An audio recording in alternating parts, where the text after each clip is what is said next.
Você já teve a sensação de ter subido tão alto que o único caminho que resta é descer? É assim que tenho me sentido ultimamente. Preso no topo de uma montanha com apenas um caminho de descida acidentado à frente. A vista nem é mais bonita. Só neblina ou nuvens escuras em todas as direções que olho. Isso só me deixa perdido e triste. Não foi sempre assim, ou pelo menos não quando eu tinha Mariane. Eu pensei que ela era a melhor coisa que já tinha me acontecido. E talvez ela tenha sido por um tempo. Agora que ela se foi, quando eu pensava que finalmente tinha conseguido, eu me encontro de volta onde comecei. Sozinha. Perdê-la não seria tão ruim se eu não acabasse sempre de volta nessas malditas montanhas quando caio. Eu inicialmente encontrei Mariane, embora ela preferisse não ser chamada de Mary, em uma arrecadação de fundos para a preservação da vida selvagem em Seattle no começo da primavera. Naquela época, eu era um jovem biólogo, relativamente atraente, e tinha me formado recentemente, trabalhando para o National Park System nas Cascades do Norte do estado de Washington. Minha especialidade era ursos, e fiz uma breve apresentação na arrecadação de fundos sobre o novo Recovery Area Project, que visava facilitar o ressurgimento da população de ursos pardos, altamente ameaçada, nos 48 estados do sul. Enquanto eles prosperavam no Alasca, sua presença ao sul do Canadá era escassa. Nem todos abraçaram a noção de um predador de 8 pés de altura residindo perto de seu quintal, potencialmente espreitando em acampamentos durante caminhadas, pescarias ou viagens de esqui. No entanto, esse grupo ambientalmente consciente de potenciais doadores provou ser um público receptivo e abastado, e meu supervisor garantiu financiamento substancial. Recebi elogios e acumulei alguns favores, ganhando uma estrela dourada em meu arquivo pessoal que dizia: colabora efetivamente. Durante as alocações orçamentárias, eles tendem a favorecer um cientista competente que também possui graças sociais e está disposto a ocasionalmente vestir um terno em vez de um colega mais brilhante, mais difícil, que protesta veementemente contra o envolvimento com o público. Embora o trabalho de campo possa ser a parte agradável, a verdadeira essência do nosso trabalho está em angariar apoio público e o financiamento necessário nos bastidores para sustentar nossos esforços. A noite trouxe sucesso em várias frentes. Consegui o número de telefone de uma jovem loira excepcionalmente atraente, recém-saída da faculdade, estudando história da arte e já cansada da cena social local. Ela parecia ver um jovem biólogo de campo robusto, completo com uma barba desgrenhada, como um personagem intrigante e romântico. Ela possuía qualidades que contrastavam fortemente com as minhas. Ela era assertiva a ponto de ser agressiva, extremamente rica e completamente desinteressada em tudo e todos ao seu redor, em grande parte devido à sua curta capacidade de atenção. Em essência, tínhamos pouco em comum, mas isso não nos impediu de aproveitar a companhia um do outro por um tempo, principalmente no quarto. Inicialmente, esperava-se que fosse um romance breve e inofensivo. Tínhamos saídas ocasionais, alguma diversão, e então inevitavelmente nos separávamos, pois ela procurava outra pessoa para ocupar seu tempo de forma mais permanente. No entanto, as coisas não se desenrolaram dessa forma. Apesar das minhas visitas limitadas a Seattle, apenas uma vez por mês, para vê-la, estranhamente isso se encaixava perfeitamente em sua agenda. De alguma forma, contra todas as probabilidades, nosso relacionamento floresceu. Mariane me visitou no Parque Nacional várias vezes naquele verão. Ela vivenciou o lado público das coisas, observando campistas se envolvendo em atividades de barco, pesca e caminhadas. Eu também a levei em longas caminhadas para mostrar as áreas onde eu trabalhava, dando a ela uma imagem clara da minha profissão, coletando fezes de urso para análise, rastreando ursos marcados com GPS para monitorar suas atividades e estudando o comportamento de ursos marcados e não marcados para nosso banco de dados. Desde o começo, ficou evidente que Mariane não estava acostumada com a natureza. Suas experiências anteriores tinham se limitado a ficar em hotéis 3 estrelas sem comodidades como serviço de quarto ou secadores de cabelo. Ela lutou com caminhadas, o clima rigoroso da montanha e a abundância de insetos. Eu esperava que expô-la à realidade do meu trabalho menos glamouroso dissipasse quaisquer noções românticas que ela tivesse sobre ele, mas não pareceu fazer muita diferença. Ela ainda me via como uma versão mais inteligente de um guarda florestal e presumiu que, assim como os ursos, eu teria bastante tempo livre para entretê-la quando o parque fechasse para o inverno. Acho que ela nunca entendeu completamente que o inverno era consistentemente uma das minhas épocas mais ocupadas do ano. Durante esses meses, eu ficava imerso no processamento de 6 meses de resíduos de urso, mapeando dados nutricionais, catalogando filmes e transcrevendo observações comportamentais, sem mencionar semanas de caminhada em condições rigorosas de inverno, escalando montanhas geladas e documentando meticulosamente os locais de hibernação de cada urso marcado com GPS em todo o parque. Admito que eu também tinha uma visão um tanto quanto limitada. Eu amava meu trabalho, mas sua apreciação genuína por ele acrescentou uma camada extra de excitação. O reconhecimento é escasso na minha área, então seu apoio e compreensão parcial significaram muito para mim.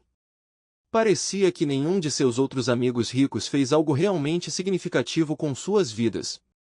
Claro, eles doaram para causas ecológicas da moda, como o Recovery Project, mas eu estava realmente lá, ativamente fazendo a diferença, não apenas falando da boca para fora. Eu sabia que não ficaria rico e estava convencido de que era assim que seu círculo social julgava o sucesso ou o fracasso. Apesar de seus ideais românticos, um dia ela perceberia que eu era um fracasso na vida. Eu acabaria sendo rotulado como um perdedor no livro dela, e essa sensação de fracasso se tornaria uma parte permanente da minha vida, afastando-a. Apesar de todas as probabilidades e contra o bom senso de todos, Mariane e eu nos casamos naquele agosto.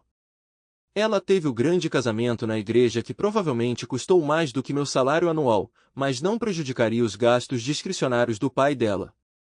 Depois, organizamos uma recepção mais íntima no parque para os guardas e funcionários do parque. Depois disso, embarcamos em uma viagem de 2 semanas para o Caribe, onde ambos sofremos com queimaduras solares severas, sofremos intoxicação alimentar e perdemos minha premiada câmera digital Nikon para um ladrão. Apesar desses contratempos, ainda foi o momento mais agradável da minha vida. Sem que eu soubesse na época, Mariane estava sob imensa pressão de sua família para se casar com alguém. Qualquer um. Uma parcela significativa de seu substancial fundo fiduciário familiar dependia de seu casamento antes dos 25 anos, uma condição definida por sua tia conservadora que desaprovava mulheres jovens solteiras e independentes. Mais tarde, ficou claro que Mariane ainda estava se recuperando da partida de seu antigo amante, Dennis, que tinha ido para Nova York para trabalhar na empresa de comércio de commodities de seu tio. Só mais tarde percebi que Dennis, não eu, era o verdadeiro amor de Mariane. Eu apenas servi como uma distração temporária e protegi sua herança até seu potencial retorno. Nossa lua de mel representou o ápice do nosso casamento. Assim como as geleiras no lado leste das montanhas do parque, onde a neve caía pesadamente e o sol raramente aparecia, nosso relacionamento gradualmente esfriou e decaiu. Acredito que Mariane esperava socializar com as esposas dos guardas do parque e outros funcionários sazonais enquanto eu estava fora no trabalho por vários dias seguidos. No entanto, ela pode não ter percebido que os guardas florestais geralmente se casam dentro de seus próprios círculos ou se conectam com cientistas, se é que se casam. Nossa comunidade tende a consistir em indivíduos únicos que levam vidas não convencionais, atraindo funcionários independentes e, às vezes, introvertidos. Os cônjuges restantes geralmente trabalham em período integral no parque ou são voluntários em centros de visitantes. Pessoas da natureza encontram atividades gratificantes para se manterem ocupadas. Caso contrário, elas podem sucumbir à febre da cabine. Por um período, ela tentou algum trabalho voluntário, mas seu comprometimento era insuficiente. Ela não comparecia regularmente, aparecendo apenas esporadicamente quando se sentia particularmente entediada, o que não contribuía muito. Tentei levá-la comigo para o campo, mas isso se tornou incômodo para nós dois. Ela falava incessantemente enquanto estávamos na trilha, dificultando qualquer chance de estudar ursos, especialmente porque ursos negros são muito cautelosos com pessoas. Acampar e viver em condições precárias não eram seu forte. Ela tinha dificuldades até mesmo com tarefas básicas de acampamento, como montar acampamento ou cozinhar no fogo. Na verdade, ela não tinha a maioria das habilidades domésticas, mesmo em nossa própria cabana. Então ela escapou por pouco de um encontro perigoso com Grumpy-Gertie, que extinguiu qualquer apreciação tênue que ela pudesse ter tido pela vida ao ar livre.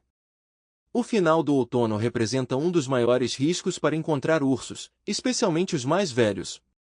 Durante esse período, eles procuram freneticamente por comida antes de hibernar para o inverno.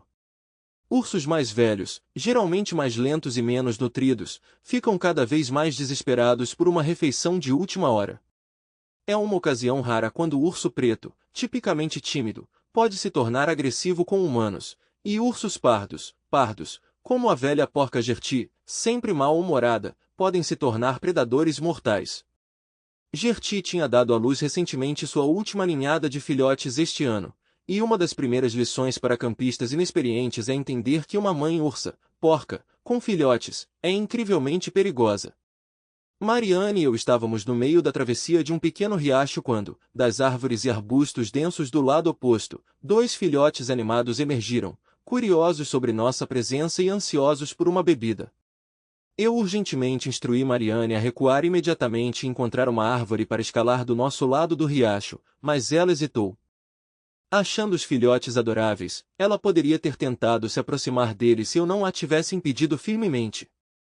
Qualquer noção que ela tinha sobre ursos pardos serem fofos desapareceu quando a mal-humorada Gertie emergiu das árvores, fixando seu olhar ameaçador em nós enquanto se juntava aos seus filhotes. Eu possuía um rifle e, legalmente, poderia ter atirado em Gertie. Ela era uma ameaça bem conhecida com um histórico de problemas. No entanto, seus filhotes ainda eram muito jovens para se defenderem sozinhos da natureza, especialmente sem a mãe para preparar uma toca para o inverno. Eu tinha algumas outras opções, mas nenhuma era particularmente favorável. Os gritos de pânico de Mariane só agravaram a situação, especialmente quando Gertie começou a correr em sua direção. Ursos são criaturas rápidas, mais rápidas que a maioria dos humanos. Tentar fugir deles não é eficaz, especialmente se você começar tarde demais, como Mariane fez. Então eu tinha apenas um recurso.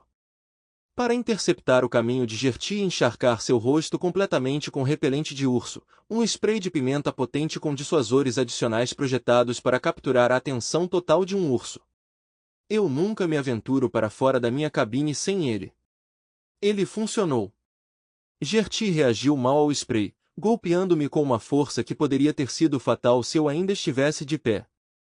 Em vez disso, eu me joguei no chão, fingindo-me de morto, a única resposta sensata quando um urso se aproxima. Normalmente eles perdem o interesse rapidamente, preferindo não se envolver, a menos que estejam desesperados por comida. Gertie, cega e com dor por causa do spray, fugiu na direção oposta, uivando de raiva. Mariane nunca me perdoou e raramente se aventurou para longe da segurança dos alojamentos do parque depois disso. Foi um inverno rigoroso e solitário, tanto dentro quanto fora da cabana. Quando a primavera chegou, nosso relacionamento continuou frio, e Mariane passou o longo inverno principalmente bebendo e de mau humor desde o momento em que acordou. Apesar da recepção ruim da TV em nossa área, até mesmo a nova antena parabólica mal lhe proporcionou alguma distração. Conforme o início do verão se aproximava, ela começou a passar mais tempo em Seattle, retomando sua socialização habitual no circuito de coquetéis. No outono, tive a sorte de vê-la 3 ou 4 dias por mês, e nossa vida íntima havia diminuído para quase nada. Pouco antes de a maioria das estradas principais fecharem para o inverno, Mariane declarou que não passaria o inverno no parque este ano, escolhendo, em vez disso, permanecer firmemente enraizada em Seattle. Este foi o momento em que eu deveria ter enfrentado a realidade e iniciado o processo de divórcio. Estava dolorosamente claro que nosso relacionamento tinha chegado ao fim. Ela ia me deixar, provavelmente para sempre. Eu tinha me tornado perdedor aos olhos dela, um destino que sempre temi que acontecesse. Parecia que minha sorte não iria mudar para melhor tão cedo. Durante aquele inverno prolongado, eu me entretive contando a frequência com que a fotografia da minha esposa aparecia na seção de sociedade do Seattle Times. Parei de contar depois da quinta ocorrência. Como nas últimas 3 fotos, ela estava consistentemente ao lado do mesmo indivíduo, um certo Dennis Henry. Nunca confie em um homem com 2 primeiros nomes, meu pai costumava dizer. E ele provavelmente estava certo. Pelo menos minha esposa não estava esgotando muito, se é que estava esgotando, minhas finanças. Não há muito o que comprar nas Cascades, e meu salário do governo empalidece em comparação com a renda do fundo fiduciário dela. Isso me deixou com fundos amplos para contratar um investigador particular em Seattle para monitorar minha esposa enquanto ela estivesse fora. Eu não tinha desejo algum de reivindicar qualquer parte de sua riqueza em um acordo de divórcio. Eu simplesmente ansiava por verificar se ela estava sendo infiel, para que eu pudesse insistir no divórcio e seguir em frente com minha vida. A incerteza de esperar na escuridão e na neve era a sensação mais agonizante que eu já havia experimentado, e com a chegada da primavera, meu moral havia despencado consideravelmente. Eu estava começando a me sentir um perdedor. Eu teria ficado feliz em receber a ligação da minha esposa no começo de abril me informando sobre seu retorno, se eu não tivesse recebido um relatório abrangente do meu investigador particular descrevendo seus inúmeros casos com Dennis, que agora parecia estar morando com ela em tempo integral em seu condomínio de luxo em Seattle. Apesar de suas alegações de amor e desejo pelo telefone, sua declaração bêbada a Dennis em um bar de luxo de que ela desejava minha morte, urgentemente como um acidente, levantou questões. Embora ela professasse o desejo de salvar nosso relacionamento, suas atividades recentes, incluindo uma extensa pesquisa sobre ursos na biblioteca e reuniões com tratadores de ursos no zoológico de Seattle, indicavam o contrário. Essas ações, não destinadas a prevenir ataques de ursos, envolviam perguntas sobre como provocar tais incidentes. A imagem que se formava em minha mente a partir dessas informações perturbadoras não estava me agradando. Meu PI chegou a uma conclusão semelhante, mas as agências de aplicação da lei que abordamos basicamente disseram que não poderiam intervir até que Mariane fizesse uma tentativa concreta de me machucar. Por que Mariane de repente me queria morta, de preferência em um encontro com um urso esquisito? O que a estava motivando? Eu estava mais do que pronto, até mesmo ansioso, para me divorciar dela em quase todos os termos. Essa foi a primeira coisa que perguntei a ela quando ela reapareceu na minha vida. Você quer o divórcio? Estou pronto para dar a você, sem confusão ou problema. Não vou tirar um centavo do seu dinheiro. Você claramente não está feliz nesta vida e nós dois estamos apenas fazendo um ao outro infeliz. Nós dois estamos vagando cegamente, nessa névoa, no topo de uma montanha, onde todos os caminhos levam para baixo, alguns mais traiçoeiros que outros, alguns são tão perigosos que é só uma questão de tempo até cairmos direto de um penhasco, mas há um caminho que é relativamente seguro e direto e é chamado divórcio. Pode não ser um caminho alegre, mas é um caminho estável e seguro que eventualmente nos levará de volta para casa, para começar a subir novamente algum outro dia. Esse é o caminho diante de nós agora, então por que não o pegamos? A situação era um tanto complexa, mas eu estava sintonizado na estação de música country local a manhã toda, me sentindo um pouco poético e nostálgico. Eu estava oferecendo a ela uma oportunidade de separação pacífica, sem amargura, batalhas legais e, esperançosamente, violência. Implorei silenciosamente para que ela concordasse com o acordo e deixasse de lado quaisquer outros planos que ela pudesse ter para sua liberdade. Por um breve momento, pensei que a havia persuadido. Ela hesitou e deliberou por um tempo, mas, no fim das contas, manteve seu curso predeterminado, tentando me convencer de seu amor, embora evitando principalmente o contato visual direto. Ela era uma péssima mentirosa, mas eu fingi entreter a ideia de reconciliação. Nós até nos envolvemos em relações íntimas pela primeira vez em meses. Foi surpreendentemente satisfatório, mas, no final das contas, construído sobre falsidades. Permaneci vigilante, mantendo um olhar atento sobre meus arredores e posses, mas não foi o bastante. Seu esquema extremamente sutil para acabar com minha vida chegou perigosamente perto de dar certo. Não precisei esperar muito para que meu acidente acontecesse, mas ele se desenrolou de uma maneira inesperada. Pelo meu conhecimento profissional, não havia nada como um atrativo para ursos além do cheiro de carne fresca, então, a menos que eu tropeçasse em alguns bifes sangrentos na minha mochila, imaginei que poderia facilmente evitar esse problema em particular. A caça é estritamente proibida em nosso parque nacional, então eu poderia descartar com confiança a possibilidade de um acidente de caça ou de ser baleado por engano. Tal ocorrência seria altamente incomum e levaria a uma investigação completa do FBI, uma vantagem de ser um funcionário do governo. Eu estava principalmente preocupado com danos repentinos ao meu equipamento de escalada, pois quedas das montanhas íngremes nesta área não são incomuns. No entanto, o acidente que ela planejou para mim tomou um rumo inesperado. Death by Chapstick Lip Balm. Se você compilasse uma lista de 100 itens inocentes e úteis para uma viagem de caminhada ou esqui, é provável que o chapstick simples entrasse na lista de todos. De acordo com algumas crenças comuns em lendas urbanas, os ursos são atraídos por seu cheiro, possivelmente devido ao alto teor de cera de abelha. No meu primeiro dia fora desde que Marianne voltou, eu inesperadamente encontrei um número recorde de ursos. Isso pode ter sido porque Marianne tinha generosamente aplicado cerca de 200 tubos de protetor labial em toda a minha mochila, jaqueta e botas. Embora eu não tenha conseguido detectar nenhum cheiro. De qualquer forma, eu involuntariamente atraí todos os ursos negros em um raio de quilômetros. Encontrar ursos em abril não era incomum, pois eles saem da hibernação com fome e forrageiam extensivamente. Até mesmo os ursos negros tipicamente tímidos se tornam mais tolerantes com as pessoas durante esse período. Esses ursos em particular pareciam excepcionalmente tolerantes com a minha presença, frequentemente se aproximando muito mais do que o normal. Embora ursos mais velhos possam ter reconhecido meu cheiro e me categorizado como inofensivo, não digno de ser comido, parecia que todos eles tinham um interesse especial em mim. Felizmente, apesar da curiosidade, nenhum tentou determinar se eu era comestível. Eu não tinha pensado muito nisso até que a Grumpy me rastreou. Em sua mente distorcida, eu provavelmente era rotulado como extremamente irritante, possivelmente delicioso, que valia a pena investigar em breve. Gertie percebeu minha presença e decidiu que hoje era um bom dia para acertar algumas contas antigas. Ela me encurralou não muito longe da minha cabana, perto de uma pequena clareira ao longo de uma trilha com um afloramento rochoso íngreme de um lado e uma encosta quase vertical do outro. Eu não imaginava minhas chances de descer aquela encosta, seria mais como uma queda controlada. Imaginei que uma boa dose de repelente de urso poderia melhorar a disposição de Gertie. Mas houve um problema. Minha lata, que deveria estar cheia, agora estava completamente vazia. Agora era hora de me agachar e torcer pelo melhor.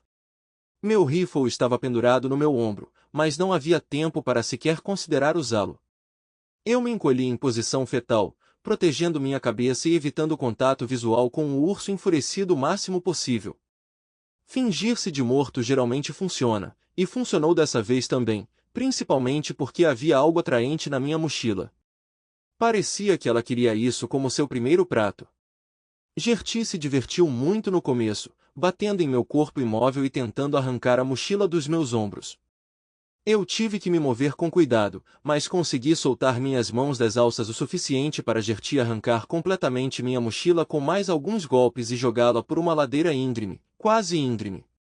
Então ela se viu diante de uma escolha: ou me comia ou corria atrás da minha mochila, mas a mochila parecia muito mais atraente para ela, e ela correu atrás dela.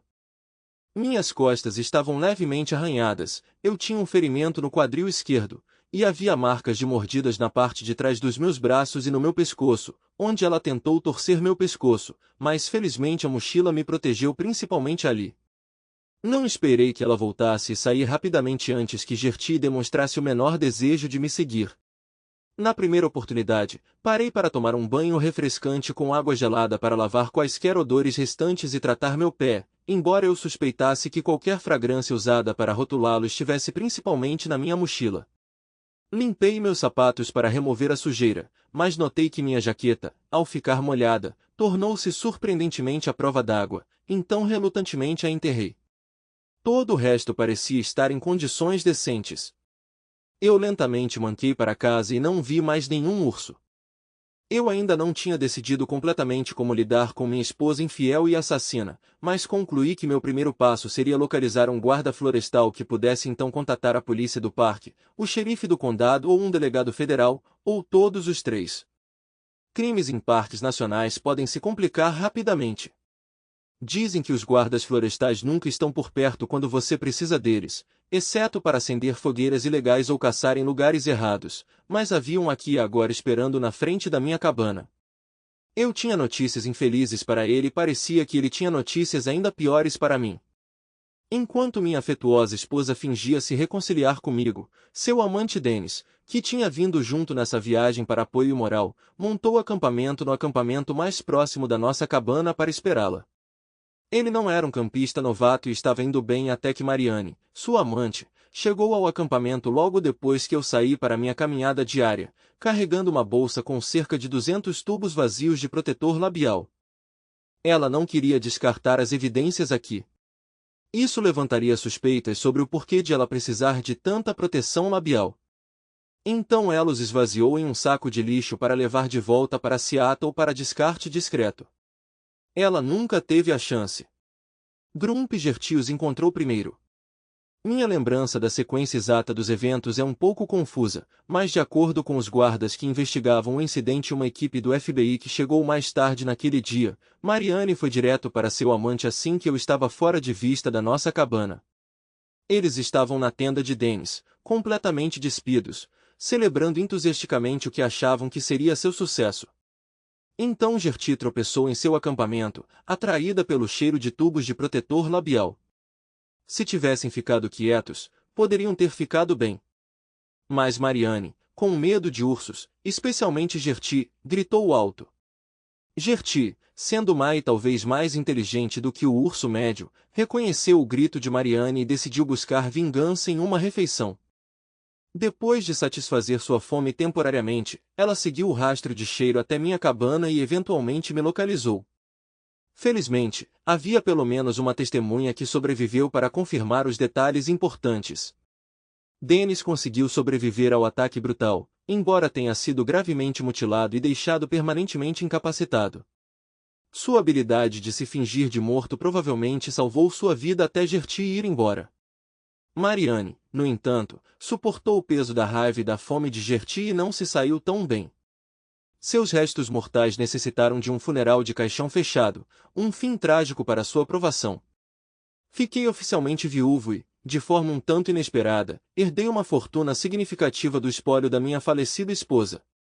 Apesar da decisão do tribunal de que sua morte foi acidental, ocorrendo enquanto ela tentava me assassinar, sua família e sua equipe de advogados discordaram. Embora eu pudesse ter lutado contra suas reivindicações por meio de intermináveis apelações, eles pareciam mais interessados no dinheiro do que eu. Então, para trazer paz à minha vida, cheguei a um acordo com eles. Ainda recebi a maior parte do patrimônio, que era mais dinheiro do que eu poderia gastar em minha vida. Com foco em meus esforços científicos, isso me sustentaria pelos anos que viriam. Para fins fiscais, criei uma fundação de pesquisa científica, que fornece subsídios generosos para mim e alguns associados a cada primavera. Dennis eventualmente enfrentou o julgamento por sua parte na provação horrível, colocando a culpa diretamente em sua falecida parceira, Mariane. No entanto, o júri não simpatizou muito com o homem agora preso a uma cadeira de rodas, como ele poderia ter esperado. No entanto, ele revelou o motivo elusivo por trás do crime: dinheiro. A falecida tia de Mariane se opôs fortemente ao divórcio e seu espólio estipulou que se Mariane se divorciasse dentro de 7 anos de casamento, ela perderia metade de seu fundo fiduciário. Inicialmente disposta a esperar, Mariane mudou de ideia quando Dennis retornou mais cedo para Seattle. Juntos, eles orquestraram um plano para um acidente infeliz envolvendo o orador. Dennis recebeu uma sentença inicial rígida de 20 anos de prisão perpétua, mas os recursos de sua família abastada e suas conexões políticas levaram a vários apelos, resultando em ele cumprindo apenas cerca de 7 anos antes da libertação. No entanto, a justiça, no que diz respeito ao orador, foi feita. Gertie garantiu que Dennis passaria o resto da vida em uma cadeira de rodas, carregando as cicatrizes de sua aparência outrora bonita. O orador ficou satisfeito. A justiça havia sido feita aos olhos deles. Ele não conseguiu aproveitar sua recém-descoberta liberdade por muito tempo. Logo após sair da prisão, Dennis se casou com uma jovem loira atraente de uma família respeitável, mas com finanças limitadas. Ela foi rapidamente rotulada de interesseira, então quando a cadeira de rodas de Dennis misteriosamente acabou na piscina do quintal, levando ao seu afogamento, a sociedade não ficou muito surpresa. Sua esposa devastada, que tinha sido sua cuidadora, de repente se viu mais rica, graças aos bens dele e a um pagamento de seguro de vida robusto. Quase imediatamente, ela se reuniu com uma antiga paixão e agora eles estão vivendo em um iate na Flórida. Às vezes, o karma funciona rapidamente. Quanto a Gertie, seus dias estavam contados e ela teve sua refeição final. Embora eu tivesse a intenção de lidar com a caça sozinho, é para isso que servem os guardas florestais. Além disso, eu ainda estava me recuperando no hospital, passando por observação após receber vários pontos. Apesar de ser uma clara violação das regras e regulamentos do parque, Gertie de alguma forma acabou adornando o chão da sala de estar da minha cabana com um tapete, supostamente classificado como uma antiguidade empapelada forjada, contornando assim o Protected Species Act. Embora ninguém tenha assumido o ato, as expressões de culpa nos rostos dos guardas florestais sugeriam que todos eram cúmplices. Parecia que ninguém gostava particularmente de Gertie, ou Marianne, e a maioria provavelmente ficou aliviada em vê-las partir enquanto eu retornava com saúde e felicidade. É reconfortante ter amigos que me apoiam. Não fiquei viúvo satisfeito por muito tempo. Na primavera seguinte, uma nova jovem bióloga com um interesse particular em águias americanas se juntou a nós e imediatamente nos demos bem. Um ano depois, propus a ela um desafiante de montaria de ponta e ela imediatamente disse sim. Agora, passamos todo o nosso tempo juntas nos campos, colinas e montanhas, os olhos dela examinando o céu e os meus focados no chão. Juntas, formamos uma equipe formidável. Nós dois estamos contentes em viver modestamente em nossa cabana selvagem, nos dedicando à nossa pesquisa biológica. Nossa fiel cadela, Gertie, nos faz companhia quentinha nas noites frias de inverno, quando não estamos apaixonadamente apaixonados. Podemos não ter muito, mas temos um ao outro, e isso é tudo de que precisamos. Na verdade, temos todos os elementos essenciais para uma vida plena.